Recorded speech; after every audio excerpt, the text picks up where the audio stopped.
In Las Vegas, more than 35 million people try to strike it rich every year. Most leave empty-handed, or worse. But cheats in Vegas are always looking for new ways to beat the system, and Vegas security is just as committed to stopping them. Cheaters cheat because basically they have the feeling that I am special because I can do this. They'll say, there's an opportunity for me to make money. They'll go home and they'll practice it, come in and beat us. But every time the cheaters think they have the system beat, the system gets better. These are the crimes that push Vegas to up their game. These are the game changers. Cheaters have been around since gambling began in the United States. In the Old West, you had to see the cheat to catch it, and justice was swift. Today, thousands of cameras police every moment of every game. That means cheaters have to be slicker than ever.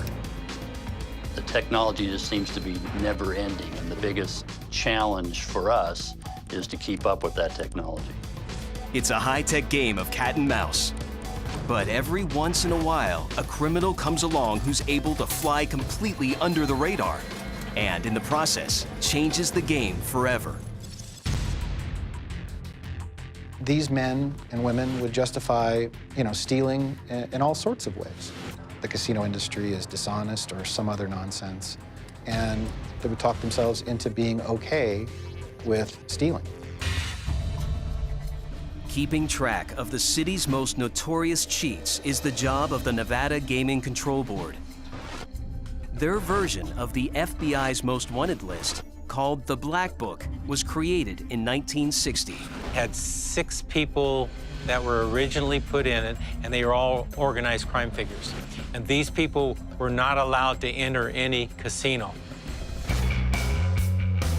But as the old mobsters died off, a new generation of tech-savvy cheats took over, and they were added to the list. You have to be a threat to the casino industry, and there's about 37 or 38 in the Black Book right now. Most are career criminals who cheated the casinos for years before being caught. Whenever you make an arrest on someone from a law enforcement standpoint, it's a success. So that's kind of how I view putting someone in the Black Book. Once you're in the book, you have the right to dispute it, but no one has ever won their way or litigated their way out of it. The only way you get out of the Black Book is to die. Then they take you out. One of the most notorious cheats to ever make the book targets the city's hardware. It is an ongoing war in the industry between the manufacturers on the one side and the cheats on the other. Enter the city's biggest moneymakers. In Vegas, there are 120,000 working slot machines, one for every 5 residents. They're called one-armed bandits because they're responsible for more than 75% of casino profits. And with all that money sitting on the casino floor, slots are, and always have been, glittering beacons for cheats looking for a quick payout. From the earliest days, cheats have tried fooling the machines with slugs or coins attached to strings that could then be pulled back out. But as the machines became more sophisticated, so did the cheats. One of the most successful slot cheats of all time is a former TV repairman named Tommy Carmichael. For more than 2 decades, Carmichael designed tools that enabled him and other cheats to scam millions from slot machines.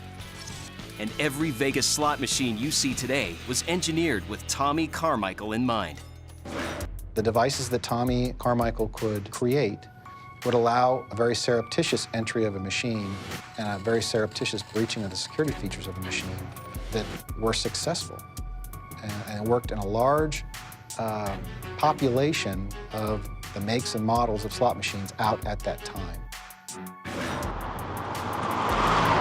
This is 62-year-old Carmichael.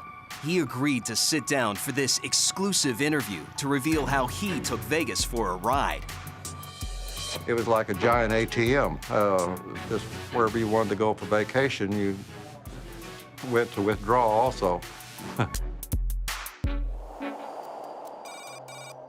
The story begins in Carmichael's TV repair shop.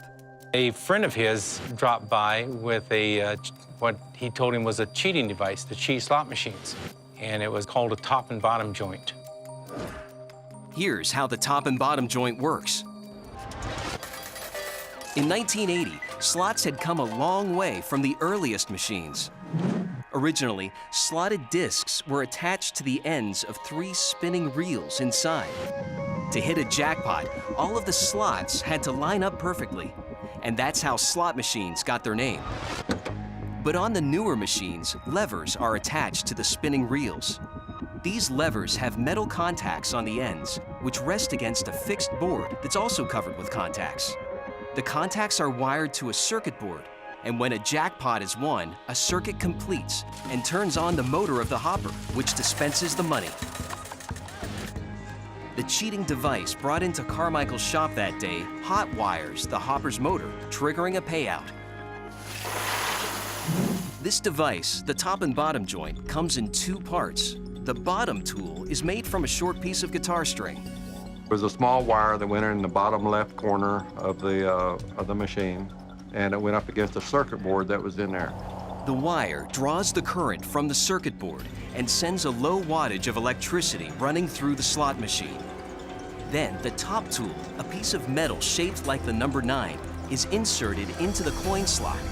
This completes an electrical circuit powerful enough to activate the hopper that dispenses money, and the coins come flooding out. Carmichael's friend is making money hand over fist in Vegas, while Carmichael is barely scraping by in Tulsa. He wants in on the action. So he flies to Nevada to try his luck with his friend's device. In 1980, security cameras aren't around to capture his activities. In fact, they won't be installed throughout casinos for more than 9 years. Carmichael sits down at a slot machine, inserts the top and bottom joint, and suddenly, Tommy Carmichael has a new career: cheating Vegas.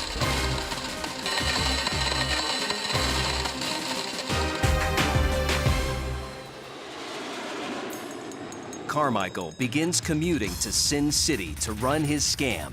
The machines held about $75 back then. On a good day, by working all day long, you might make $2,000 a day, which was good money. Carmichael's daily take is the equivalent of more than $5,000 today. I'd stay out there and let somebody else run the shop. I'd be out there a couple of months at a time, but when I'd come back, it seemed like the shop never made any money. So I finally just shut the shop down completely and moved out there and started from that point, actually. Carmichael begins living large. He makes and buys new friends.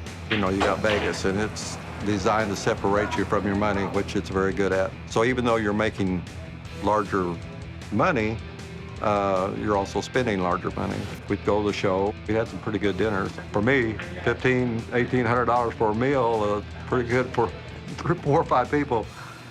He found a way to make money faster, and he didn't mind and probably enjoyed being a criminal. And so he decided it was worth the risk. Beating the machines were never the problem. It was the people around you. Without drawing attention, you need to get this money out of the machine without them noticing it or hearing it or appearing that you're doing anything. That was the more complicated part of the whole thing. To avoid suspicion, Carmichael never stays in one place too long. For 5 years, he hits casinos all over Vegas. Then, in 1985, the casinos catch some crooks using the top and bottom device. In response, slot machine manufacturers develop a way to recognize the surge of electricity the device creates. They were putting slow-blow fuses in machines, and if you tried to cheat it with the wire in, it would blow this fuse and it would shut down. Soon, these upgraded slots are everywhere. And for Carmichael, it looks like the end for his easy money. I was only making $200, $300, $400 a day if you were lucky, because everything was shrinking down to nothing. To continue cheating, he has to find the old machines to prey on. He would hit several slot machines in one casino at a time and empty them. And this brought suspicion on him. On July 4th, 1985, Tommy Carmichael gets caught cheating while playing a slot machine near the Strip. Enforcement agents from the Nevada Gaming Control Board arrest him. I had the tools on me. And when they searched me, they asked me, "What's this?" And I said, "Well, I believe you know." And that was pretty much it. Carmichael is in serious trouble. Cheating, especially using a device to cheat, is a felony, punishable by up to 6 years in prison for your first offense. Carmichael is sentenced to 5 years. But while most people find their careers on hold during a prison stay, Tommy Carmichael uses it as a breeding ground for his next big scam. Prison is a situation you pick your own friends. And there were slot players there, and so we all kind of hung out together. One of these slot cheats is a man named Michael Balsamo. Balsamo has been in and out of prison since 1980. Michael Balsamo was a career criminal. That was his life, that was his lifestyle. And he had pretty much dedicated himself to cheating the casino industry. Carmichael and Balsamo realize they have a lot in common. They were kind of a loose association in the sense that one helped the other out, and vice versa. You scratch my back, I'll scratch yours. And they started devising a plan of getting together when they got out of prison. In 1987, Tommy Carmichael is the first to be released. His parole stipulated that he had to return to Tulsa and stay out of Vegas. Carmichael has no intention of complying, but since his TV business is long gone, he needs a cover. He makes a deal with a local contractor.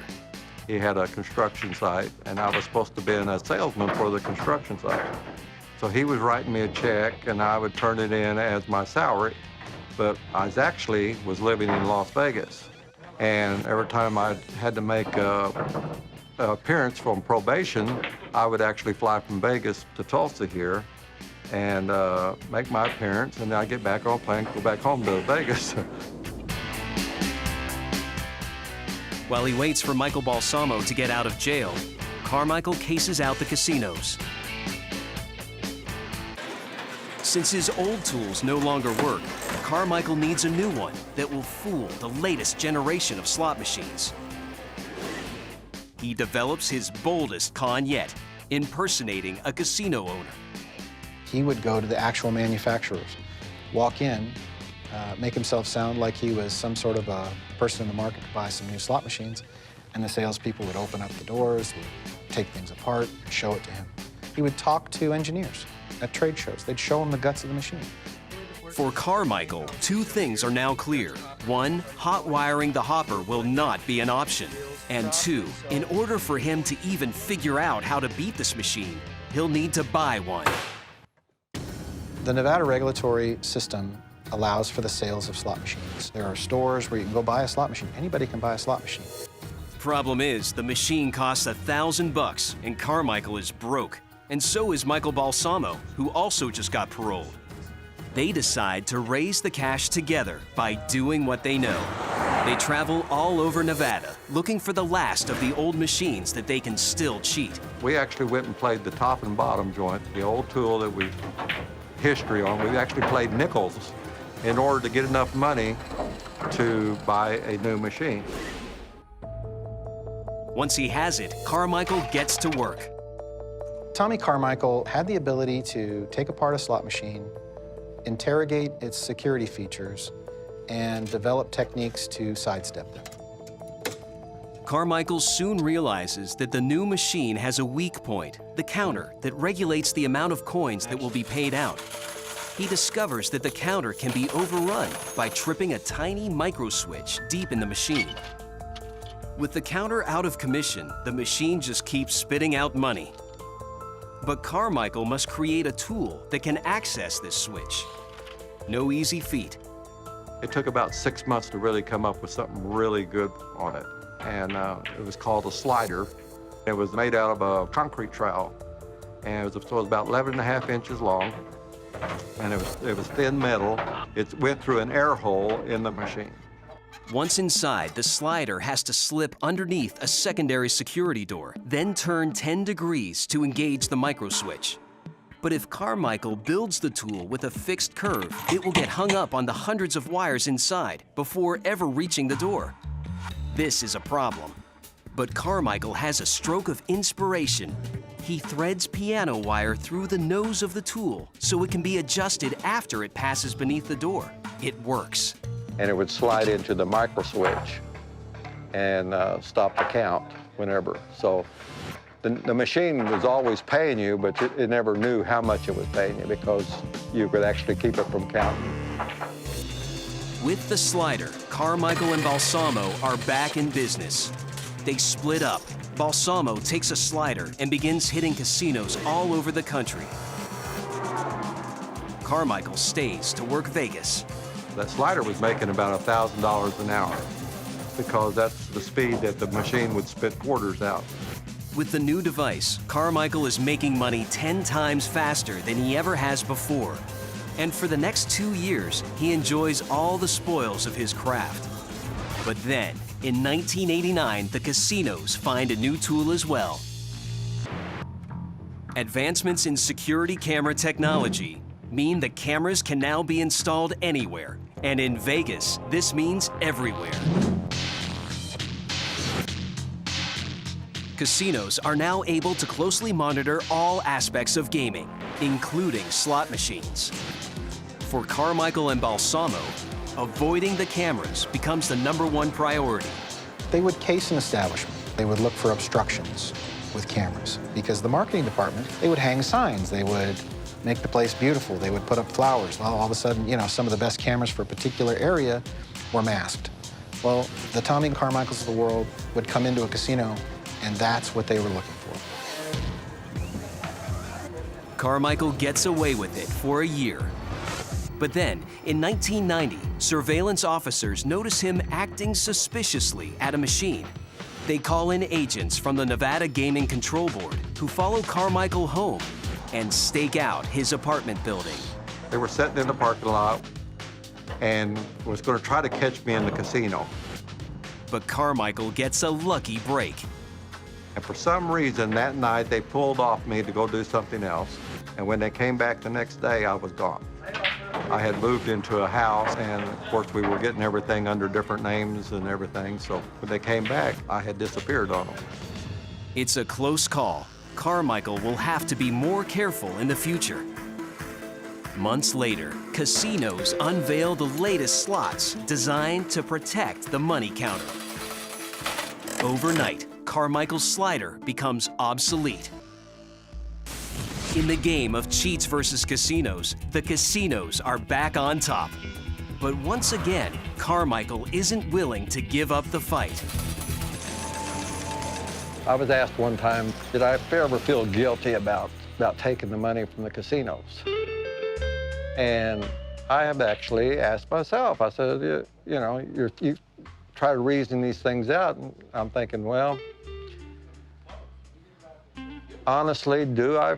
And I felt, no, I don't. The gaming industry is so misleading with cards or live type gaming. It's happening in front of you, and you got some kind of fair chance. When it comes to slots, you have no chance.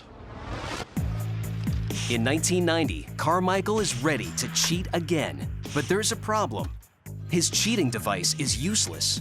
The slot's mechanical counters have been replaced by state-of-the-art optic sensors. This optic was a little light beam, and what it did, it had a transmitter, and it would transmit a beam across to the receiver, and the coin would pass through this light, and that was how it would count the money. Once the machine has counted the allotted payout, it stops the flow of coins. So I came up with a tool that actually went up in there with a little light on it and supplied a beam of light to the receiver so that when the coin passed, the machine never knew it. As long as the light was lit, the machine was not counting coins as they came out of the machine. So they got a lot of coins that they weren't entitled to. Carmichael dubs his new cheating device the light wand. And with it, the game has changed again, this time in his favor. Carmichael also realizes that he can make more money outside the casino by selling light wands. His customers, fellow cheats and hustlers. To make one probably cost you $2 or $3. He would sell them for $10,000 or $12,000. Quite a markup. With the illicit sales of light wands, plus his own slot cheating, Carmichael is making more money than ever before. Oh, it was fun. It was a lot of fun. It was nothing but Disneyland, more or less. It was just a great big party most of the time. Tommy Carmichael's operation was a huge threat to the casino industry because he had so many cheaters involved using devices that he had created. They were stealing thousands and thousands of dollars a day. But Carmichael doesn't restrict himself to just cheating Vegas. He and his fellow scammers take the light wands on the road. It went all over the United States. And we'd drive up to Reno just for something to do, or Lake Tahoe, or Atlantic City, or Biloxi. He hung out with a drug crowd. They partied a lot. Remember, at their core, they're all con men, so it's not like they were buddy-buddy. Like, you know, it wasn't like they were a SEAL team where everybody trusted everybody. They were waiting for the knife in the back. But with so many people using Carmichael's light wands, there is more room for error. Light wands get stuck in machines and abandoned, only to be found by casino workers who hand them over to the Nevada Gaming Control Board. Here's the actual device. The black shrink tubing and black electrical tape are on there because we had to repair the device. It had become broken. Just now Julie's going to demonstrate how it's inserted through the coin return and positioned properly inside the game. Notice that the credit meter remains at 6 credits. Go ahead and cash out. Gaming agents create a video to show slot machine manufacturers how their machines have been compromised. So out of the 6 credits that the game thinks it paid out,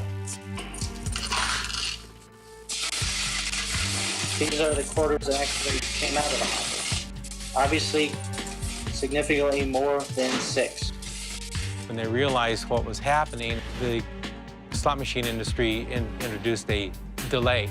So if you heard a payout when the coins are falling, about every 6 or 7 seconds, there would be a slight delay. That delay was to outsmart the light beam. And so the light beam would stay on, and the delay would say, whoops, there should be no light. So the machine would shut down. The good guys are ahead again, but not for long. Carmichael modifies the light wand so the cheater can quickly turn off the device during the lag time. You just had an off and on switch. It was probably the most simple electrical circuit there is. Problem solved. It's back to business as usual. But then in 1996, alert surveillance officers finally catch Carmichael in the act. They noticed the money was coming out and the coin count was stopped of the machine. And here we go again. Here comes the security. Carmichael responds quickly. He pulls the light wand from the machine. And I sling the tool, and the tool goes clear across the casino. Well, the security all go over there, and they're looking all over the place for this tool. Can't find the tool. I told them, I said, there is no tool. But eventually, the light wand is found. It looks like Carmichael's luck has finally run out. Or has it? But they didn't have a case because where did that tool come from? I mean, is it mine, or is it somebody else's they already had, or I had a real good attorney. The prosecutor didn't feel there was sufficient evidence. The surveillance cameras were not on the machines enough to show him actually using the device in the machine. And authorities can't bust him on being in Las Vegas illegally, since his parole expired 4 years earlier. So they dropped the charges against him. Carmichael has eluded justice, but once again, he's high on the radar at the Nevada Gaming Control Board. And his next misstep could easily be his last. Carmichael keeps his operation undercover. Then, in 1999, prison buddy Michael Balsamo re-enters the picture. He had done well for himself with Carmichael's cheating devices in the past, and he's eager to take advantage of Carmichael's latest technology. I think Tommy Carmichael would tell you that his fatal mistake was involving Michael Balsamo in his cheating group, because Balsamo was kind of out of control and didn't really care what he did or how he did it. Balsamo has big plans. Armed with the light wand, he takes off for fresh casino territory throughout the U.S.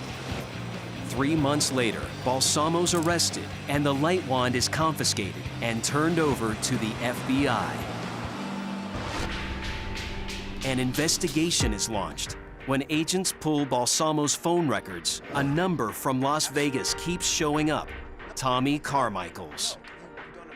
The Nevada Gaming Control Board teams with FBI agents to tap Carmichael's phone. Yeah, I've got some incredible news. His days of cheating Vegas are coming to an end.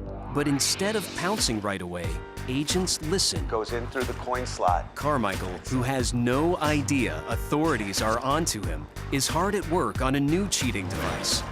Because once again, slot machine manufacturers have caught up to his game-changing devices. They've just introduced machines called Ticket In, Ticket Out. The ticket in, ticket out is when you win money. Instead of winning money, you get a ticket. And then you go and cash the ticket in. Carmichael's light wand is useless because the new slots have no coin release to manipulate. So he buys a Ticket In, Ticket Out machine. Like the older slots, the machine still accepts bills and coins. So Carmichael devises a tool to trick the slot machine. He calls it the tongue. It was like a tongue depressor, and it actually went in where the coins went in. And what I was doing is I was taking over the coin acceptor with this device. Carmichael's tool takes advantage of a flaw in the design of the machine's optical counting system. After a coin is put in, it falls straight down past a series of 3 lights. But Carmichael discovers he can trick the counter by moving his tool back and forth in front of the middle light. By blinking the center light, even if the other 2 were off, it wouldn't matter. It would think that coins were going through that fast, stuck together. In less than a second, Carmichael's tongue tool triggers the machine into giving him hundreds of dollars worth of playing credits. It's the same as sticking money in. And now you cash it out, it's their problem. It's a new device, and I've just created... Carmichael asks several of his fellow cheaters to test the device and help him work out the kinks. It's called the tongue. We would follow them to these locations and watch them do it and steal money. It's a very backed-off surveillance package, but we were doing it for a reason. We were building a bigger case. The tipping point, the reason that we dropped the hammer on them is that they had perfected and successfully tested a 25-cent coin-in device. And they were upgrading the thing to a $5 coin-in device. A $5 machine can lose lots and lots of money in a very short period of time. It had the potential for millions of dollars worth of losses.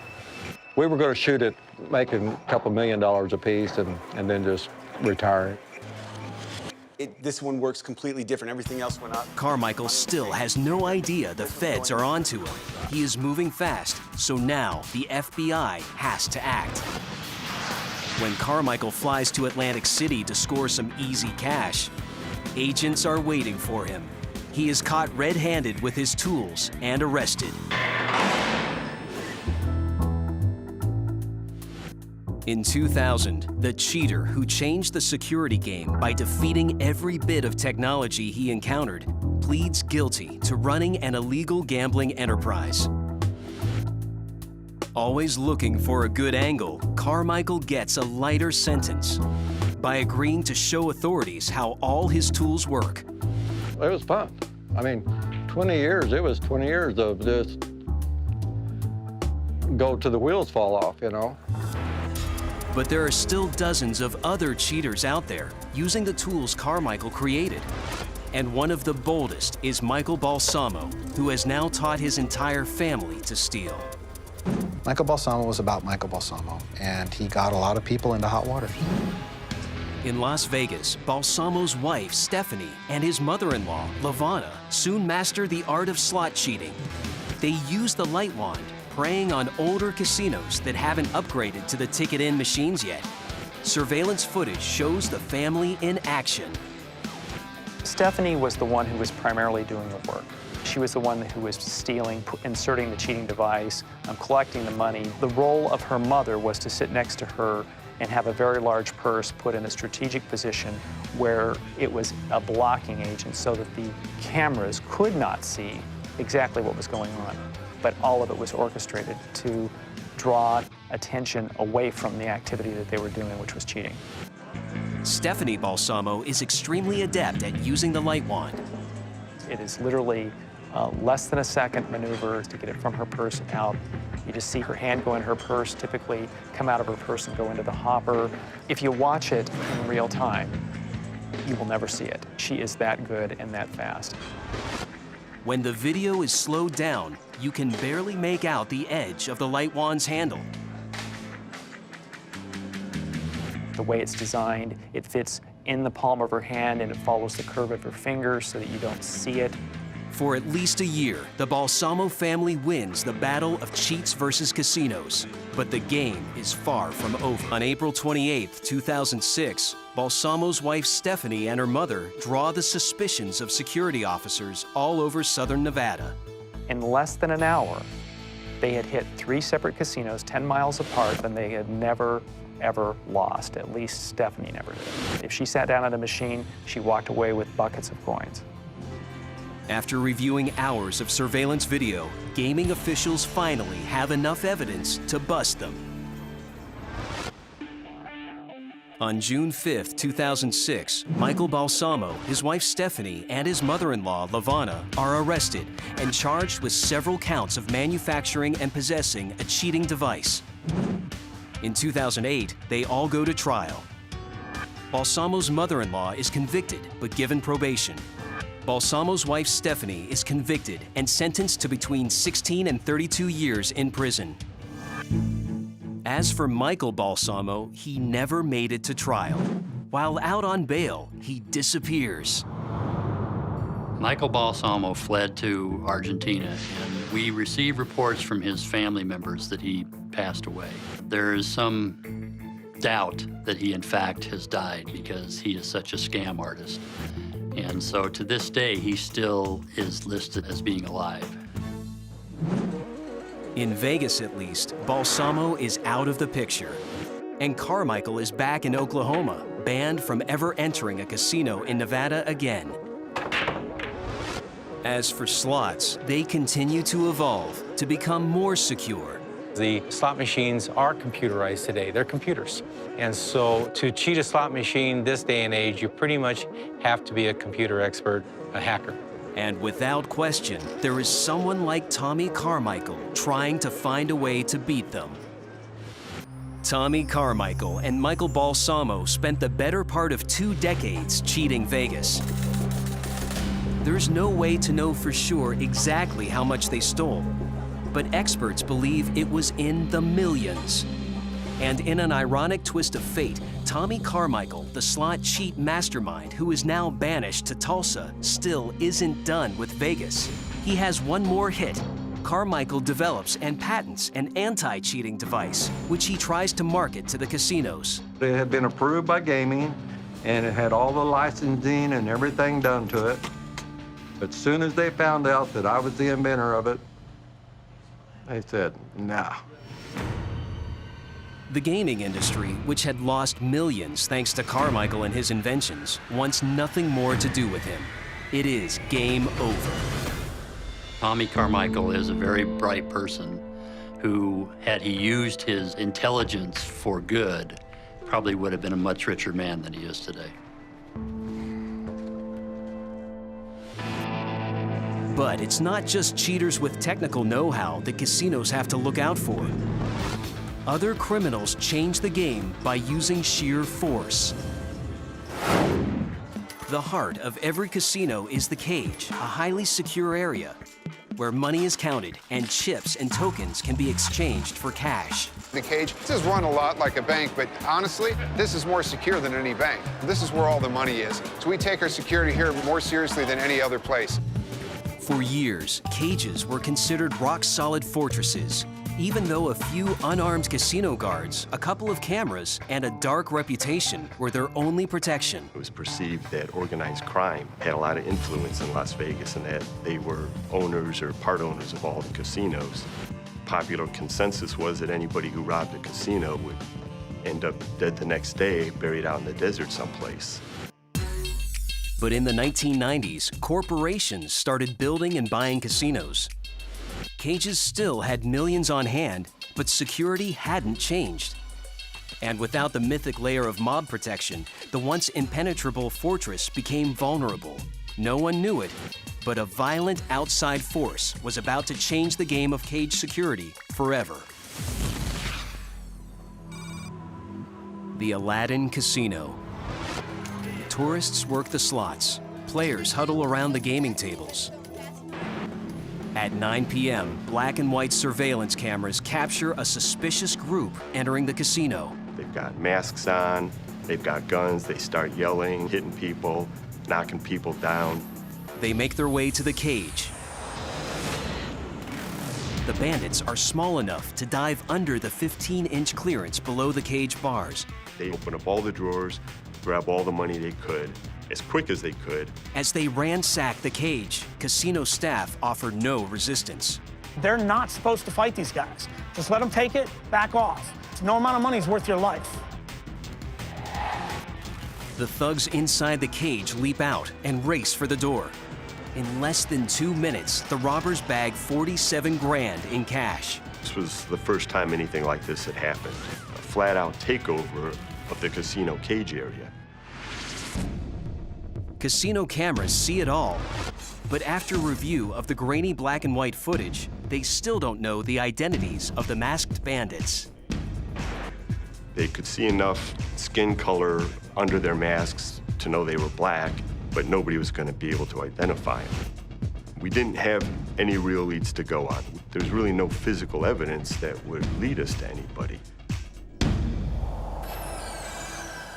2 days later, LAPD was serving 28 search warrants related to a gang homicide.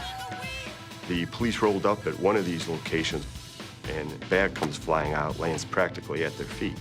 They look in the bag, and there's a bunch of Aladdin Casino money wrappers in there. Of course, that's our first clue that the guys who robbed the casino had a connection to LA.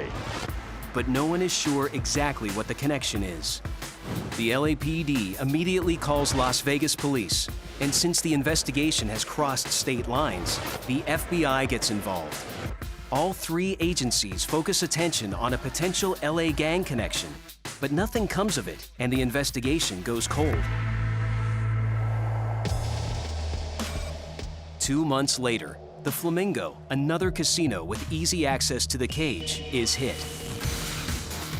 4 guys come running in, guns out, all masked up, vault the counter, grab the money. They all leave, get in a stolen van, take off. Took less than 2 minutes, and they were out of there with $150,000. Once again, the robbers leave behind no clues, little evidence, and no suspects. Desperate to avoid a mass exodus of customers, Vegas increases camera coverage and adds security on casino floors. The reason that everybody was so concerned about this robbery series was that they didn't want it to affect tourism. They didn't want anybody not to feel safe in a hotel in Las Vegas. And that's what this gang was making people feel unsafe. They were unsafe. Nobody wants to go to a hotel that, looks like you're in Baghdad.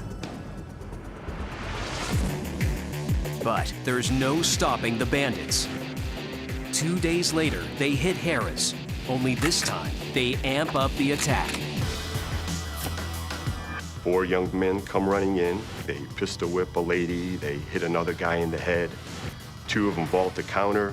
They grab another guy by the hair, hold a gun to his head, while the 2 behind the counter rifle the drawers. Jump back over the counter. They all run outside with a little over $97,000. They crash through a gate, and they go into the Harrah's parking garage, where they switch to another vehicle. Police officer sees this van coming out with its lights off, 3 in the morning. He starts following it. The van takes off, the chase is on. They get the helicopter up, the squad cars converge, and there's a 20-minute high-speed chase through Vegas. The subjects ram a police car that's at a roadblock, lose control, hit a fire hydrant, crash into a telephone pole, and everybody scatters. Police canine units pursue on foot. 30 harrowing minutes later, they bust all 4 thieves, plus the getaway driver. Unmasked, authorities discover that the terrifying casino cage attackers are just teenagers from Los Angeles gangs, hoping to build up their street credibility. The gangs will use kids for a lot of stuff. They'll use them as lookouts, they'll use them as couriers, they'll use them to pass messages, sometimes make deliveries or carry money, because they know that even if they get caught, the kid will have no incentive to talk because he won't be looking at that much time. He's a juvenile. Plus, the younger they were, the dumber they were to put themselves at this kind of risk. That means one thing to authorities. We didn't have the guys who had been setting this up and was responsible for robbery after robbery. So that's what we were trying to uncover. The cops put the squeeze on the attack crew, interrogating them for hours in search of the ringleaders. But whoever is running this dangerous scam has been careful. The teenagers don't even know the names of the guys they're working for. A year goes by. And it took so long that time kind of worked in our favor because these gang members, they were continually getting in trouble with the law. And when they would get jammed up bad enough, they'd be looking for a way to get out. They'd be thinking, well, you know, I know a little bit about this casino robbery. So we got a lot of bits of information from a lot of people, and we put the whole thing together. Authorities uncover not one, but 2 ringleaders behind the violent cage raids. Melvin Foster and Chet Govan are unlikely partners from rival Los Angeles gangs. Loyalty to the gang really goes out the window when it comes to making money. Melvin Foster was a member of the Los Angeles Bloods gang. He had gotten the idea for the robberies after he traveled to Vegas and recognized a serious flaw in casino cages. Melvin Foster was well aware that most of the casinos didn't have bars and stuff. They looked more like a bank counter, but there was a lot more money behind the counter than you would find at the typical bank. Foster had mapped out a plan. He started by choosing casinos with cages close to exits and with the fewest cameras and security guards. Foster was ready, but he wanted to increase his odds of success. For that, he needed a partner, someone street smart, someone like him. But who could he trust? Family. He turned to his cousin, Dion Chappelle. Chappelle suggested a partnership with her boyfriend from the rival Crips gang. His name was Chet Govan, who went by the street name Short Dog. In 1994 Los Angeles, on a normal day, these 2 gang members would kill each other before they would ever talk. Guys are supposed to be rivals, supposed to be trying to tear each other's head off, but next thing you know, they're involved in that kind of activity together. Foster had the mind, and Govan had the mettle. They needed each other, even if no one could understand the partnership on the street. Foster and Govan used young gang members from LA's toughest neighborhoods to storm the Vegas casino cages unchallenged. Finding young men in the streets that were willing to get involved, especially if they thought they could make a quick buck, it was really easy because they know they're willing to go out and do something crazy. After the heist, the gang used 2 escape cars. The first was for the getaway from the casino. The second car was waiting in a parking garage. Then, they switched into that car with the money and headed to Los Angeles. The masterminds waited nearby. Chet Govan and Melvin Foster wouldn't be anywhere near the casino during the robbery. When they got word the heist was pulled off, Govan and Foster made their way back to South Central Los Angeles in their own car. This way they would never be connected with either the robbers, the physical evidence from the robbery, or even the money.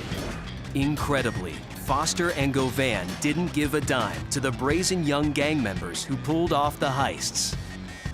The guys they're working for are not planning on sharing it with them. So they'll use them up until they can't use them anymore. You know, they move on to the next youngster that will do something stupid for them. Once Foster and Govan are arrested, the two rivals quickly flip on each other. The authorities now have enough to put them away. Foster gets 18.5 years in prison. Govan is sentenced to 22. The 5 men who we had caught after Harrah's robbery, they all pled, and they got between 10 and 18 years apiece. For Las Vegas, the robberies were game changers when it comes to cages. In today's modern casino, the cages are deliberately set in the back, far from exits, making a fast getaway virtually impossible. They are also being watched from every angle. I have more cameras per square foot in this area than anywhere in the casino.